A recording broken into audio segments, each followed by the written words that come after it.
Iran ৩টি প্রধান পথ ব্যবহার করে মার্কিন নৌ অবরোধ এড়িয়ে চলছে। প্রথম পথ ইরাক। ইরানি তেল ইরাক সংযুক্ত নেটওয়ার্কের মাধ্যমে সরবরাহ করা হচ্ছে, কারণ ইরাকে ইরানের শক্তিশালী প্রভাব রয়েছে এবং সেখানে বড় জনগোষ্ঠী আছে। মার্কিন বাহিনীর হাতে কয়েকটি বিমান ঘাঁটি ও দূতাবাস ভবন ছাড়া স্থলভাবে খুব বেশি নিয়ন্ত্রণ নেই। ইরানের অপরিশোধিত তেল স্থলপথ বা মাটির নিচে টানেলের মাধ্যমে ইরাকে নেওয়া হয়।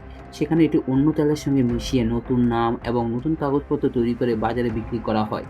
এই কারণে ওয়াশিংটন ইরাকের তেল কর্মকর্তাদের উপর নিষেধাজ্ঞা দিয়েছে, কারণ স্থলপথ এবং মিশ্রিত সরবরাহ ব্যবস্থার কারণে নৌ অবরোধ কার্যকর করা অনেক কঠিন হয়ে যায়। দ্বিতীয় পথ চীন ও রাশিয়ার দিকে স্থল সংযোগ। ইরান তুরস্ক, মধ্য এশিয়া এবং কাস্পিয়ান সাগরের পথ ব্যবহার করে হরমুজ প্রণালী থেকে তার বাণিজ্য অন্যদিকে সরিয়ে নিচ্ছে, যা সরাসরি রাশিয়ার সঙ্গে যুক্ত।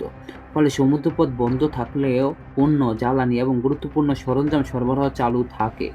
তৃতীয় পথ পাকিস্তান। পাকিস্তান ইরানকে একটি গুরুত্বপূর্ণ স্থল বাণিজ্য পথ দিয়েছে, বিশেষ করে বেলুচিস্তান সীমান্ত দিয়ে। দীর্ঘদিন ধরে অনুমতি ছাড়াই ইরানি জ্বালানি পাকিস্তানের সীমান্ত এলাকাগুলো প্রবেশ করছে। বেলুচিস্তানে আনা ইরানি তেল প্রায় মূল্য ছাড়ে বিক্রি হয়, যা দেশের অন্যান্য এলাকার নিয়মিত জ্বালানি দামের তুলনায় প্রায় 40% কম। ইরানের জন্য এটি হরমুজ প্রণালীর বাইরে চাপ কমানোর আরেকটি কার্যকর পথ।